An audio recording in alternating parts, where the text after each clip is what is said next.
Sa kapitbahay doon. Kalalisang duhat. Kainin ko na. Hindi pa nakita yung puno doon sa kalaro dito. Yung maray po dito sa gilid ng bahay ng laro dito. Bisa Kaya mo. ito kinuha na yun. Bisa mo nga naman. Nagdala ako ng 6 na piraso. Ay, ano pala ng 7. Nanginain ako doon.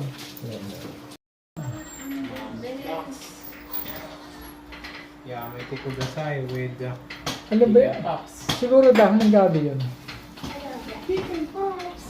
Laing.